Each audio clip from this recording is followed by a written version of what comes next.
ദേവ വന്നേ, ഫുഡ് കഴിക്കാം. അത് കഴിഞ്ഞ് മെഡിസിനുള്ളതാ. എനിക്ക് വേണ്ട, വിശപ്പില്ല. എന്തു പറ്റി? തൊണ്ട അടഞ്ഞല്ലോ, ടെമ്പറേച്ചർ കുറഞ്ഞില്ലേ? അതും പറഞ്ഞ് അവിടെ നെറ്റിൽ തൊട്ട് നോക്കാൻ വന്ന അവൻ്റെ കൈ അവൾ തട്ടിയെറിഞ്ഞു. തൊട്ടു പോരുത്! നന്ദയുടെ ശബ്ദമുയർന്നു. എന്താ ദേവ, എന്തു പറ്റി? എനിക്കൊന്നും പറ്റിയില്ല, കുറച്ച് സമാധാനം താ. അതിനു വേണ്ടി ഇപ്പോൾ ഇവിടെ എന്തുണ്ടായി? ഉണ്ടായി നിങ്ങൾക്കറിയണം, ഇതാ കാണ്. അതും പറഞ്ഞവൾ ടേബിളിൽ നിന്ന് ഫോട്ടോസ് അവൻ്റെ മേലേക്ക് എറിഞ്ഞു. തൻ്റെ തലക്ക് മുകളിലായി വീണ ഫോട്ടോസ് ഓരോന്നും അവൻ മാറി മാറി നോക്കി തറഞ്ഞു നിന്നുപോയി. അന്ന് വെൽവിഷർ അയച്ചു കൊടുത്ത പ്രിയയുടെയും ആദ്യയുടെയും ഫോട്ടോസൊക്കെ ആയിരുന്നു അത്. ഇവിടെ അറിയില്ലെന്നുണ്ട് നിങ്ങൾക്ക്? പ്രിയ സത്യമൂർത്തി. നിനക്കിത് എവിടെ കിട്ടി? അതിന് നിങ്ങളറിയുന്നത് ഇതിനുള്ളതെല്ലാം സത്യമല്ലേ? നിങ്ങൾ അവർ തമ്മിൽ ബന്ധത്തിലായിരുന്നെങ്കിൽ എന്തിനാ എന്നെ താലി ഉയർത്തിയത്? ദേവാ, സ്റ്റോപ്പ് ഇറ്റ്! ഞാനെന്തിനു നിർത്തണം? എനിക്ക് നിങ്ങളുടെ കൂടെ ജീവിക്കാൻ ബുദ്ധിമുട്ടുണ്ട്. എനിക്ക് ഡിവോഴ്സ് വേണം. അത് കേട്ടതും അവൻ്റെ ഞരമ്പുകൾ വലിഞ്ഞു മുറുകി. അവൻ ക്രൂരഭാവത്തോടെ അവളെ നോക്കി. എന്താ പറഞ്ഞേ? അവൻ്റെ ശബ്ദം മുറുകിയിരുന്നു. അവൻ്റെ ഭാവം കണ്ടത് അവളുടെ ഉള്ളിലൊരു ഭയം ഉടലെടുത്തു. പാടില്ല, ദേവേട്ടനെ വെറുക്കണം. സോറി ദേവേട്ടൻ, അവൾ മനസ്സിൽ പറഞ്ഞു.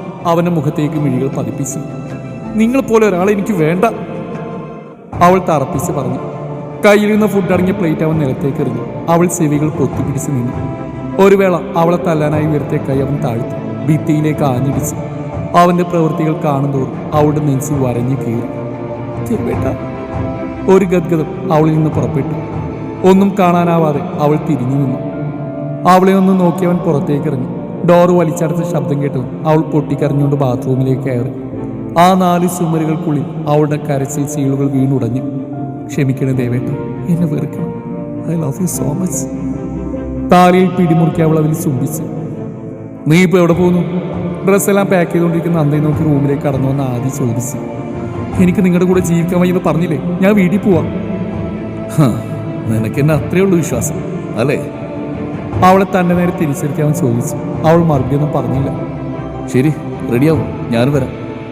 വേണ്ട, ഞാൻ ഒറ്റയ്ക്ക് പോയിക്കോളാം. ഞാനാണല്ലോ താലി കെട്ടി കൂടെ കൊണ്ടുവന്നത്, ഇനി കൊണ്ടുവിടുന്നതായിട്ട് എന്തിനാ കുറക്കുന്നത്?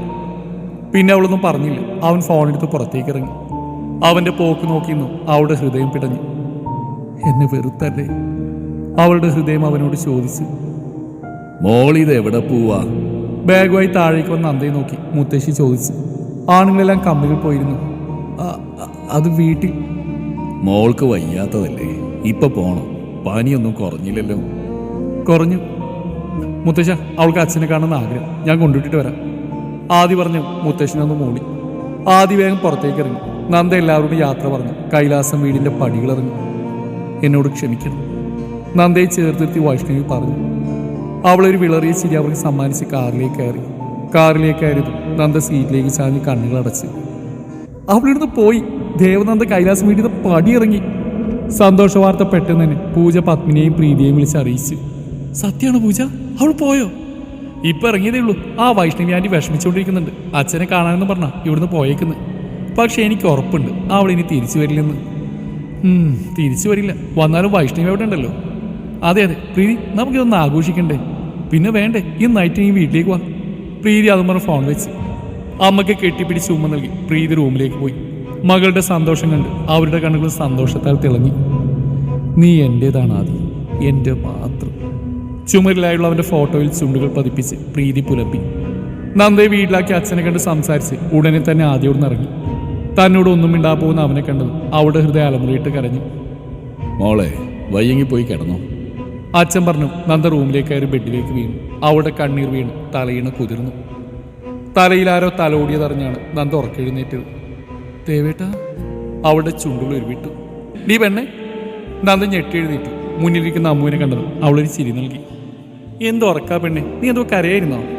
അവളുടെ കണ്ണുകളിലേക്ക് നോക്കി അമ്മു ചോദിച്ചു. ഏയ് അല്ല. പിന്നെ നിന്നെ കാണുമ്പോൾ തന്നെ അറിയാം, കണ്ണൊക്കെ ചുമന്നിരിക്കുന്നു. എന്തു പറ്റിയടി? ഒന്നുമില്ലടി, നിനക്ക് തോന്നിയതായിരിക്കും. ദേ നന്ദ, എന്നോട് കള്ളം പറയല്ലേ? പറയുന്നുണ്ട് നീ. അമ്മുവിൻ്റെ നിർബന്ധത്തിനൊടുവിൽ ഒരു വിങ്ങിപ്പൊട്ടലോടെ നന്ദയെല്ലാം തുറന്നു പറഞ്ഞു. നീ എന്തൊക്കെയാ നന്ദ കാണിക്കുന്നത്? അവിടെ വാക്കിയിട്ട് ഇറങ്ങി വന്നേക്കുന്നു. പിന്നെ ഞാൻ എന്ത് ചെയ്യണം? എൻ്റെ ദേവേട്ടൻ്റെ ജീവനാ എനിക്ക് വലുത്. ഇത് എത്ര നൂറ്റാണ്ടാണെന്ന് അറിയോ നിനക്ക്? 21. ഇപ്പോഴും ഇങ്ങനെയൊക്കെയുള്ള അന്ധവിശ്വാസം കൊണ്ട് നടക്കുന്ന നിന്നെയൊക്കെ പറഞ്ഞാൽ മതി. എൻ്റെ ജാതകത്തിൽ കുഴപ്പമില്ലായിരുന്നെങ്കിൽ ദേവേട്ടന് പിന്നെ എങ്ങനെ ആക്സിഡൻറ്റ് പറ്റി? നിന്നോട് ഞാനൊന്നും പറയുന്നില്ല. ആ പാവം മനുഷ്യൻ നീ വേദനിപ്പിച്ചത് ശരിയായില്ല നന്ദ. എന്നെ വെറുക്കണം, എന്നെ സ്നേഹിക്കാൻ കൊള്ളില്ലാമോ? എന്നെ വെറുത്തോട്ടെ. എൻ്റെ ദേവേട്ടൻ്റെ ജീവൻ വെച്ച് കളിക്കാൻ എനിക്കാവില്ല. നീ ആ മനുഷ്യനെ വിട്ടുപോയ അയാൾ സന്തോഷത്തോടെ ജീവിക്കുന്നതാണോ നീ കരുതിയേക്കുന്നത്? കുറച്ച് നാൾക്ക് ദുഃഖം കാണും, എങ്കിലും പിന്നീട് എന്നെ മറക്കും. ഇവളെ ഞാൻ എന്ത് ചെയ്യും? അമ്മ മനസ്സിലായി ആലോചിച്ചു. നിനക്ക് മറക്കാൻ കഴിയും? അതിന് നന്ദ തലകുനിച്ചു. നിന്നെ ഞാൻ എന്ത് ചെയ്യാനാ നന്ദ? നീ ഇവിടെ നിന്ന് അച്ഛനോട് എന്ത് പറയും? അച്ഛന് വയ്യാത്തതല്ലേ? എനിക്കറിയില്ല അമ്മ, എനിക്കൊന്നും അറിയില്ല. ഈ ഭൂമിക്കൊരു ഭാരാവാതെ പെട്ടെന്ന് പോകണമെന്നാണ് എൻ്റെ ആഗ്രഹം. വീങ്ങിപ്പൊട്ടി കരയുന്ന അവളെ എന്തു പറഞ്ഞ് ആശ്വസിപ്പിക്കുന്നറിയാതെ അമ്മു ഇരുന്നു. ആദി വന്നു. അവൻ കൈലാസം വീട്ടിലുള്ള എല്ലാവരെയും ഹാളിലായി വിളിച്ചു കൂട്ടി. എന്താ നിനക്ക് പറയാനുള്ളത്? മുത്തശ്ശൻ ചോദിച്ചു. ഞാൻ ദേവനദി ഡിവോഴ്സ് ചെയ്യാൻ തീരുമാനിച്ചു. ആദിയുടെ വാക്കിൽ ചിലരിൽ നടക്കവും ചിലരിൽ സന്തോഷം ഉളവാക്കി. എന്താ ആദി നീ പറഞ്ഞ്? കല്യാണം കഴിഞ്ഞ് ദിവസങ്ങളായതല്ലേ ഉള്ളൂ. അറിയാം മുത്തശ്ശൻ, ഏതൊരു ബന്ധത്തിൻ്റെ അടിസ്ഥാനം വിശ്വാസമാണ്. അതില്ലാത്ത കാലത്തോളം ആ ബന്ധത്തിന് അടിസ്ഥാനം കാണില്ല. അതുകൊണ്ട് ഞങ്ങൾ പിരിയാൻ തീരുമാനിച്ചു. എന്താ ആദി ഇത്? അതിനു വേണ്ടി ഇവിടെ എന്ത് സംഭവിച്ചു? വിവാഹം എന്നാൽ കൂട്ടിക്കളിയാണെന്നാണോ നിന്റെ വിചാരം? മുത്തശ്ശൻ ദേഷ്യത്തോടെ ചോദിച്ചു. അതിന് പുൻസിരിയായിരുന്ന ആദിയുടെ മറുപടി. ആദി, കളി തമാശയല്ലേത്, ജീവിതാ. മുത്തശ്ശൻ പറഞ്ഞു. ആദി സെറ്റിൽ നിന്ന് എഴുന്നേറ്റ് വൈഷ്ണവിയുടെ മുമ്പിലായി നിന്നു. ഇത്രയൊക്കെ അല്ലേ മിസ്സിസ് വൈഷ്ണവി കൃഷ്ണദത്ത് നടക്കുമെന്ന് പ്രതീക്ഷിച്ചത്? അവന്റെ ചോദ്യത്തിലും പേര് വിളിച്ച സംബോധനയിലും വൈഷ്ണവി പകച്ചു നിന്നു. ബാക്കിയെല്ലാവരും ഒന്നും മനസ്സിലാവാൻ നിന്നു. ആദി എല്ലാം അറിഞ്ഞു എന്ന ഭയത്തിൽ പൂജയിൽ നിന്നു. പറപ്പച്ചി മോനെ. അവരുടെ വിളി ദയനീയത കലർന്നു. മോനോ? ആരുടെ മോൻ? ആദി പുച്ഛത്തോടെ ചോദിച്ചു. ആദി, നീ എന്തൊക്കെയാ പറയുന്നത്? ഭാര്യയുടെ വിഷമം കണ്ടു കൃഷ്ണദത്ത ആദിയോട് ചോദിച്ചു. പറയാം, എല്ലാം പറയാം. അതിനുമുമ്പ് ഇവരോട് എനിക്ക് കുറച്ച് കാര്യങ്ങൾ ചോദിക്കാനുണ്ട്. അവന്റെ ഓരോ വാക്കുകളും വൈഷ്ണവിയുടെ ഹൃദയത്തിൽ കൂരമ്പുകളായി തറച്ചു. അമ്മ എന്ന് വിളിച്ച തന്റെ മകന്റെ അകൽച്ച അവരുടെ ഹൃദയത്തെ കാർന്നു തിന്നു. അവരുടെ കണ്ണുകൾ നിറഞ്ഞൊഴുകി. ടെൽമി, ദേവയുടെ ഇറക്കി വിടുന്ന പിന്നിൽ നിങ്ങളുടെ റോൾ എന്താണ്? അവരുടെ മുഖത്ത് കണ്ണുകൾ നട്ട് ആദി ചോദിച്ചു. നന്ദയെ ഇറക്കി വിട്ടെന്നു? എന്താ ആദി നീ പറയുന്നത്? നന്ദ അവളുടെ അച്ഛനെ കാണാൻ പോയതല്ലേ? വെയിറ്റ് മുത്തശ്ശി, ഇവര് പറയട്ടെ. പറ, എല്ലാവരും കേൾക്കെ പറ. ആദിയുടെ ചോദ്യത്തിൽ വൈഷ്ണവി തലകുനിച്ചു. ചീപ്പ് ഡ്രാമ നിർത്ത്, പറയാനല്ലേ പറഞ്ഞ്? ആദി അലറി. ആദി, വെറുതെ എന്റെ ഭാര്യയെ കുറ്റപ്പെടുത്താൻ നിൽക്കണ്ട. കേട്ടുകൊണ്ടിരിക്കാൻ എനിക്കാവില്ല. Oh really? എങ്കിൽ നിങ്ങൾ ചോദിക്കുവരോട്. ഇവരുടെ ഈ കണ്ണീര് പറയുന്നുണ്ട് സത്യം. വൈഷു, ആദി പറഞ്ഞില്ലെന്തെങ്കിലും കാര്യമുണ്ടോ? നന്ദ ഇവിടുന്ന് പോകാൻ കാരണം നീയാണോ? കൃഷ്ണദത്ത് ചോദിച്ചു. വൈഷ്ണവി അധികം തലയാട്ടി. എന്തിന്? അയാളുടെ സ്വരം കനത്തു. അത് നന്ദയുടെ ജാതകത്തിൽ വൈദവ്യ ദോഷമുണ്ട്. വൈദവ്യ ദോഷം? നിന്നോട് ആര് പറഞ്ഞു അസംബന്ധം? ഇവിടെ ഇടയ്ക്കിടെ നടന്ന പ്രശ്നങ്ങൾ നടന്നപ്പോൾ പത്മിനിയാ പറഞ്ഞത് നല്ലൊരു ജോത്സ്യനെ കാണാൻ. പത്മിനിയുടെ പരിചയത്തിലുള്ള ഒരു ജോത്സ്യനെ പോയി ആദിയുടെയും നന്ദയുടെയും ജാതകം കാണിച്ചപ്പോൾ അയാളാ പറഞ്ഞത് നന്ദക്ക് ദോഷമുണ്ടെന്നും അവൾ നിൽക്കുന്നിട മുടിയെന്നും. സകല പ്ലാനും തകർന്നടഞ്ഞ ദേഷ്യത്തിൽ പൂജ നിന്നു. ഇനി ആദ്യം എന്ത് ചെയ്യുമെന്നോർത്ത് അവൾക്ക് ഭയമായി. നന്ദയുടെയും ആദിയുടെയും ജാതക പൊരുത്തം നോക്കിയത് ആരാണെന്ന് എനിക്ക് അറിയില്ല വൈഷ്ണവി. മുത്തശ്ശൻ ദേഷ്യത്തോടെ ചോദിച്ചു. വിഷ്ണുദത്തൻ തിരുമേനി. അദ്ദേഹം പറഞ്ഞ എന്താണെന്നറിയോ? പാർവതി ദേവിയുടെ കടാക്ഷമുള്ളവളാ നന്ദമോളെന്ന്. അയാൾക്ക് തെറ്റുപറ്റിയ ചരിത്രം നീ കേട്ടിട്ടുണ്ടോ? വീട്ടിലെ മഹാലക്ഷ്മിയാ നീ പാടിയിറക്കി വിട്ടത്. ആ കുഞ്ഞിന്റെ ശാപം മതി ഈ കുടുംബം തകരാൻ. നിങ്ങൾ കാണാൻ പോയ ജോത്സ്യം ഇയാളല്ലേ? കയ്യിലിരുന്ന ഫോൺ വൈഷ്ണവിയുടെ നേരെ തിരിച്ച് ആദി ചോദിച്ചു. വൈഷ്ണവി ഫോണിൽ കാണുന്ന അയാളുടെ ചിത്രത്തിലേക്ക് നോക്കി മൂളി. ആ ന്യൂസ് കൂടി കാണും. ലൈവായുള്ള ന്യൂസിൽ കണ്ണു കാണിച്ച് ആദി പറഞ്ഞു. 10 വയസ്സ് പ്രായമായ കുട്ടിയെ പൂജയുടെ മറവിൽ നിരവധി തവണ പീഡനത്തിന് ഇരയാക്കിയ അയാളുടെ ഫോട്ടോസ് കണ്ടതും വൈഷ്ണവി ഒരു വാക്ക് പോലും ഉച്ചരിക്കാനാവാതെ തറഞ്ഞു നിന്നു. ഇയാളുടെ വാക്ക് കേട്ടിട്ടാ നിങ്ങൾ എൻ്റെ പെണ്ണിനെ ഇത്രയും ദിവസം ദ്രോഹിച്ചത് അല്ലേ? ആദി പുച്ഛത്തോടെ ചോദിച്ചു. മുത്തശ്ശൻ വന്ന ആദിയുടെ കയ്യിൽ നിന്ന് ഫോൺ വാങ്ങി നോക്കി. ദേഷ്യത്തോടെ ഫോൺ ആദി കൊടുത്ത് അയാൾ വൈഷ്ണവിയെ മുന്നിലേക്ക് നിർത്തി കവളിലേക്ക് ആഞ്ഞടിച്ചു. ജാതക പ്രശ്നം ഉണ്ടെങ്കിലും ഇല്ലെങ്കിലും അവൾ ഈ വീട്ടിലെ മരുമകളാ. ആദി താലി കെട്ടിക്കൊണ്ടുവന്ന പെണ്ണ്. അവളോട് ക്ഷമ ചോദിക്കാതെ നിന്നെ നീ എൻ്റെ കൺമുമ്പിൽ കണ്ടുപോരുത്. മുത്തശ്ശൻ ദേഷ്യത്തോടെ അതും പറഞ്ഞ് റൂമിലേക്ക് പോയി. പൂജ, അവിടെ നിന്നേ. റൂമിലേക്ക് വലിയ നിന്ന പൂജയെ ആദി വിളിച്ചു. എന്താ ആദി? ഇതിലും നിനക്ക് വല്ല പങ്കുണ്ടോ? ഞാനെന്ത് ചെയ്തു ആദി? ഒന്നും ചെയ്തില്ലെങ്കിൽ നന്ന്. അവൾ തറപ്പിച്ച് നോക്കി ആദി മുകളിലേക്ക് പോയി. ആദി ചോദിച്ചതിൽ വല്ല കാര്യമുണ്ടോ? നന്ദയുടെ ജാതകദോഷത്തിൽ നിനക്ക് വല്ലതും പങ്കുണ്ടോ? റൂമിലെത്തിയത് അഭിറാം പൂജയോട് ചോദിച്ചു. എന്താ, നിങ്ങൾക്ക് എന്നെ സംശയമാണോ?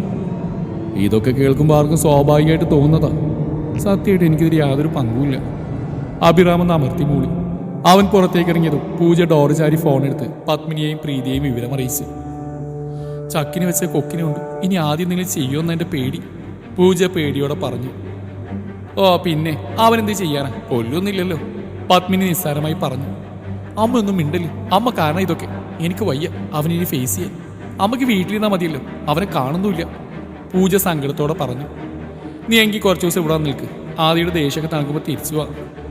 പത്മിനി ഫോൺ വെച്ചും കാണുന്ന നിറമിഴികളോട് ഇരിക്കുന്ന പ്രീതിയാണ്. അത് കണ്ടത് അവർക്കും വിഷമായി. മോളെ, പത്മിനിയുടെ വിളി കേട്ടതും പ്രീതി അവരെ നോക്കി. ആദ്യം ഇനിയും എന്നെ വെറുക്കുമല്ലേ, അവൾ നിസ്സായതോട് ചോദിച്ചു. നമുക്കെല്ലാം ശരിയാക്കാന്നേ, ഞാനല്ലേ പറയുന്നു, വാക്ക് ഒന്നും നടന്നില്ലെങ്കിൽ ആ പെണ്ണിനെ അങ്ങ് തട്ടിക്കളയാം. കുറച്ച് നാളവൻ അവളില്ലാതെ ജീവിക്കുമായിരിക്കും, പിന്നെ അതൊക്കെ മറന്ന് നിന്നെ കെട്ടും. നടക്കൂ അമ്മ, നടത്തും. മോള് നോയിക്കോ, മോള് കുറച്ചു നേരം പോയി കിടന്നു. പ്രീതിയുടെ തളർന്നുള്ള പോക്കേണ്ടതും പത്മിനിയുടെ കണ്ണുകളിൽ ദേവനന്ദയെ കൊല്ലാനുള്ള പകയെരിഞ്ഞു. റൂമിലെത്തിയതും ആദ്യം ബെഡിലേക്ക് ചാഞ്ഞു. അവന്റെ ഓർമ്മ കുറച്ച് മണിക്കൂറുകൾക്ക് പിന്നിലേക്ക് പോയി. നന്ദയോട് ദേഷ്യപ്പെട്ട് സംസാരിക്കാൻ കഴിയാത്തതുകൊണ്ടാണ് പെട്ടെന്ന് അവൻ റൂമിൽ നിന്ന് ഇറങ്ങിയത്. അവൾക്ക് എങ്ങനെ ഈ ഫോട്ടോസ് കിട്ടി? ഇതാണ് ഇന്നലെ മുതൽ അവൾ അലട്ടിയ പ്രശ്നം. ആദിയുടെ മനസ്സ് കലുഷിതമായി. അമ്മുവിനെ വിളിച്ച് അറിയാൻ കഴിയുമായിരിക്കും. ആദി ഫോണെടുത്ത് അമ്മുവിൻ്റെ നമ്പർ ഡയൽ ചെയ്തു. ഹലോ ആദിയേട്ടാ. അമ്മു എവിടെ, വീട്ടിലാണോ? ആ വീട്ടിലാ. എനിക്കൊരു കാര്യം അറിയാനുണ്ടായിരുന്നു. എന്താ ആദിയേട്ടാ? ആദ്യം നന്ദയുടെ പെരുമാറ്റവും ഫോട്ടോസ് കാണിച്ചില്ല അവളോട് പറഞ്ഞു. ആദ്യമായിട്ട് കല്യാണം നടക്കുന്നതിന് കുറച്ച് ദിവസം മുമ്പാ നന്ദയുടെ കയ്യിലാണ് ഫോട്ടോസ് കിട്ടിയത്. കല്യാണം നടക്കുന്നതിന് മുമ്പോ? എന്നിട്ട് നിങ്ങളിതെന്തിനാ എന്നോട് മറച്ചു വെച്ച്? ഞങ്ങൾ ആ കാര്യം പറയാനായിട്ട് ഹോസ്പിറ്റലിൽ വന്നിരുന്നു. അന്ന് ആദ്യമായിട്ട് ഓപ്പറേഷനായി തിരക്കിലായിരുന്നു, അതുകൊണ്ട് കാണാൻ കഴിഞ്ഞില്ല. അപ്പം അതിനാണല്ലേ അന്ന് നിങ്ങൾ കാണാമെന്ന് നിങ്ങൾ വന്ന കാര്യം സഞ്ജയ് പറഞ്ഞിരുന്നു. അതെ. അപ്പം ഇപ്പം ദേവ പറയുന്നതിൻ്റെയൊക്കെ അർത്ഥം അതെനിക്കറിയില്ല ആദ്യേട്ടാ. ഞാൻ ദേവ അവളുടെ വീട്ടിൽ കൊണ്ടാക്കാം. അമ്മയുടെ അടുത്ത് പോയി അവിടെ യഥാർത്ഥ പ്രശ്നം എന്താണ് ചോദിച്ചറിയണം. അത് ഞാൻ ഏറ്റവും ആദ്യേട്ടാ. അങ്ങനെ അമ്മുവിനോട് സംസാരിച്ചതിന് ശേഷമാണ് ആദ്യം റൂമിലെത്തിയത്. അപ്പോൾ കാണുന്ന ഡ്രസ്സ് പാക്ക് ചെയ്യുന്ന നന്ദേ. പിന്നെ കൂടുതലൊന്നും എതിർത്ത് പറയാതെ ആദ്യം അവളെ കൂട്ടി ഇറങ്ങി. അവളെ വീട്ടിലാക്കി ഇറങ്ങുമ്പോഴും നന്ദയുടെ കണ്ണുകൾ തന്നിൽ തന്നെയാണെന്ന് ആദ്യം ശ്രദ്ധിച്ചിരുന്നു. ഒന്നും തുറന്നു പറയാത്തുള്ള ദേഷ്യത്തിൽ ആദ്യം അവളോടൊന്നും ഇണ്ടാ പെട്ടെന്ന് അവിടുന്ന് ഇറങ്ങി. അവിടുന്ന് ആദ്യം നേരെ പോയത് കമ്പനിയിലേക്കായിരുന്നു.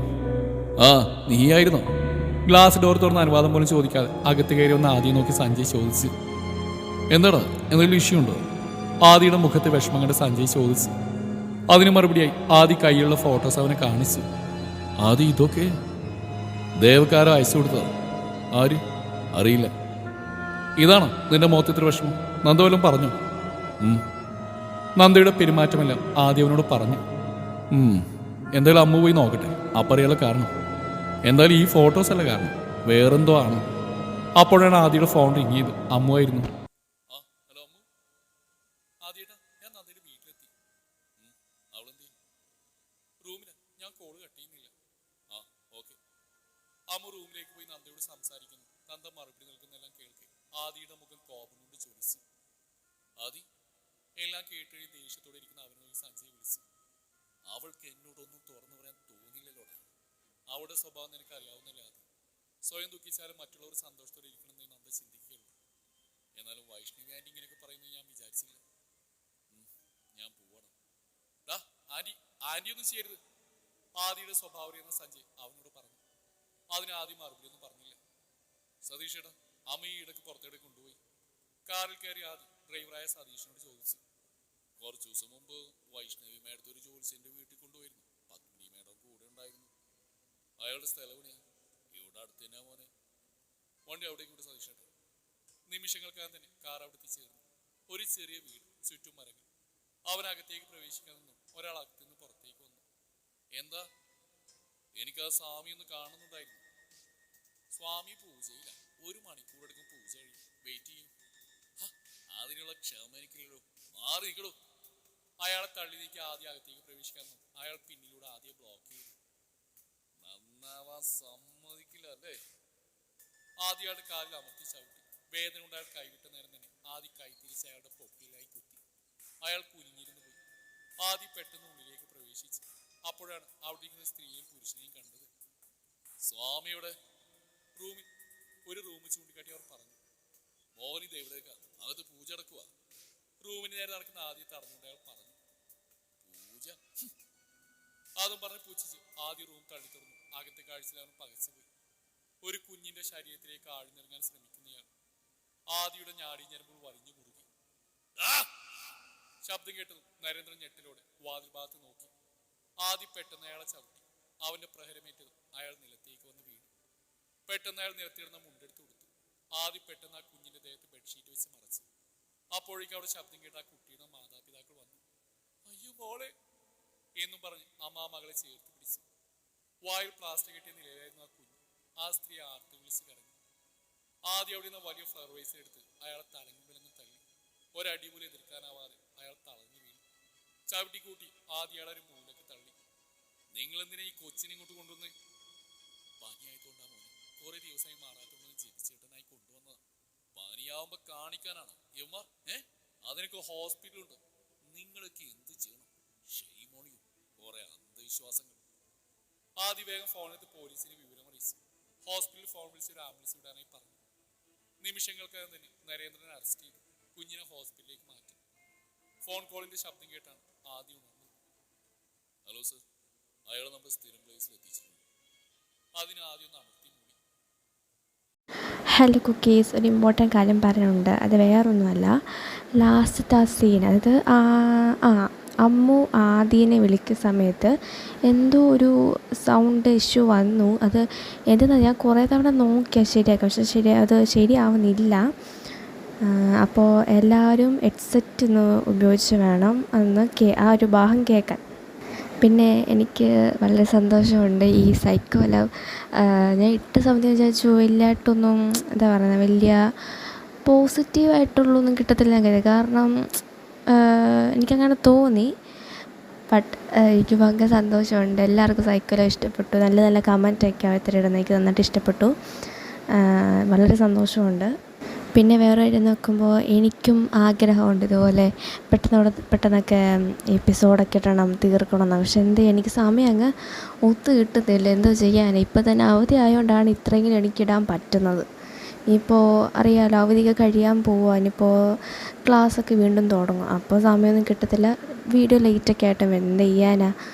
അപ്പോൾ അത്രയ്ക്കുള്ളൂ എനിക്ക് പറയാൻ. പിന്നെ ബി എൽ ഞാൻ ഇടും, എപ്പോഴേലും ഇടും, ഇടാതിരിക്കത്തില്ല, എപ്പോഴേലൊക്കെ ഇടും. എനിക്ക് അതിനൊരു സമയം കിട്ടി വരുന്നില്ല. അപ്പം ഞാൻ എപ്പോഴേലും ഞാൻ ഇട്ടേക്കാം. അപ്പോൾ ബൈ, നമുക്ക് അടുത്ത 15-ാമത്തെ എപ്പിസോഡിൽ കാണാം.